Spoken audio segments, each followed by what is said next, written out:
Assalamualaikum warahmatullahi wabarakatuh. Perkenalkan, nama saya Muhammad Rosyid Akil, NIM 02. Untuk tugas dari mata kuliah multimedia kali ini, saya akan mempresentasikan sedikit tentang child free. Opini ini atau presentasi ini bersifat opini pribadi, jadi tidak bermaksud untuk menyinggung pihak manapun. Oke, langsung saja kita mulai dari topik pembahasan yang pertama mengenai child free. Menurut Cambridge Dictionary, child free adalah sebuah konsep di mana seseorang memilih untuk tidak memiliki anak atau keturunan. Boleh jadi anak, tempat, situasi yang tanpa kehadiran anak. Penerapan child free sendiri bukanlah suatu yang baru, melainkan sudah lumrah di banyak negara maju. Di Amerika Serikat misalnya, seperti dikutip dari laporan National Survey of Family Growth, tak kurang dari 15% wanita dan 24% pria memutuskan untuk child free. Begitu banyak latar belakang yang menyebabkan faktor atau latar belakang yang menyebabkan kemunculan child free ini, paham child free. Menurut penjelasan Amy Blackstone, sosiolog asal University of Maine, ada banyak alasan orang mengapa memilih untuk tidak punya anak. Salah satunya adalah pandangan terhadap kehidupan orang lain yang berubah setelah kehadiran anak dalam suatu pernikahan. Tak hanya itu, banyak pasangan suami istri yang memilih menerapkan child free dengan alasan agar bisa saling dekat terus satu sama lain dan tidak ingin kehidupannya diusik oleh kehadiran anak. Faktor-faktor yang mempengaruhi child free ini menurut Victoria Tunggone selaku penulis buku Child Free and Happy berkata, saya pikir kalau mau menjadi orang tua itu tidak hanya siap dalam hal materi dan fisik saja, tetapi juga harus ada kesiapan mental dari seseorang yang ingin atau yang sudah menjadi orang tua untuk bagaimana melayani anaknya kelak. Bukan hanya orang tua harus melayani, tapi juga harus disadari atau didasari dengan keinginan pribadi masing-masing. Dari wawancaranya terhadap 14-16 orang yang memutuskan child free, Victoria mengungkapkan ada 5 alasan pokok. 5 alasan pokok itu meliputi yang pertama, karena fisik atau ketidakmungkinan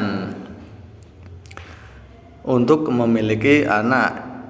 Misal ada penyakit kronis yang memungkinkan seorang ibu atau ayah tidak bisa memiliki anak.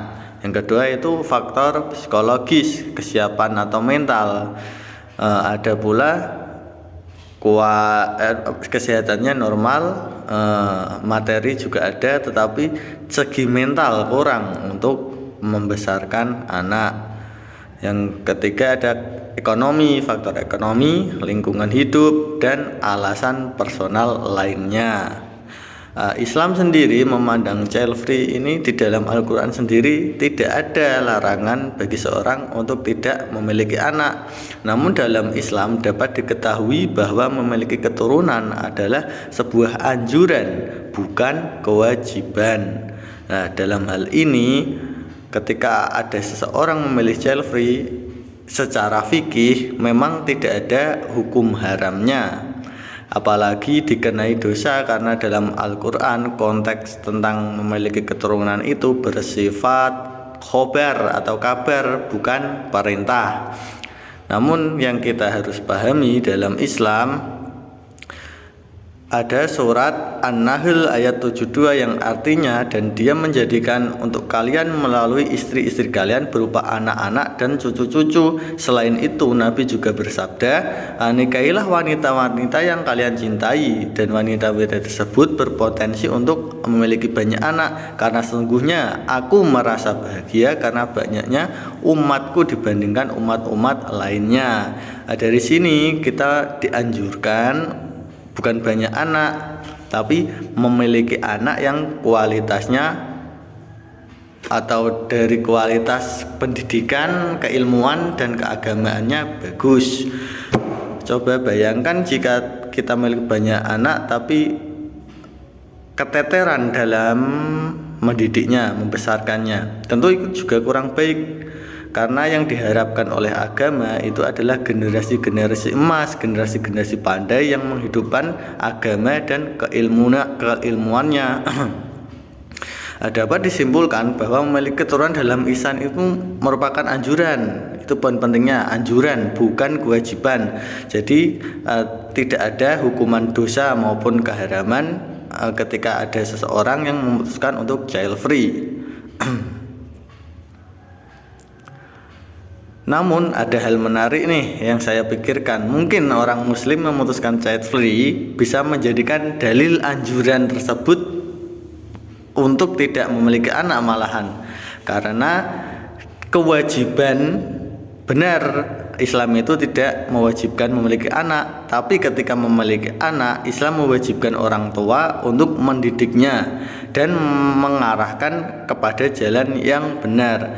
Maka dari itu kemungkinan ada beberapa orang tua yang muslim takut memiliki anak, takut kalau tidak bisa membimbing anak mereka ke jalan yang benar atau malah merusak agama lah dan sebagainya.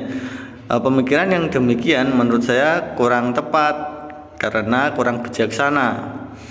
Kita itu sebagai orang tua, kita hanya dititipkan oleh anak oleh Allah, sudah menjadi kewajiban untuk menjaga dan membimbingnya. Urusan besar mau jadi apa, mau jadi jahat, baik, berhasil atau gagal, itu semua bukan bidang kita.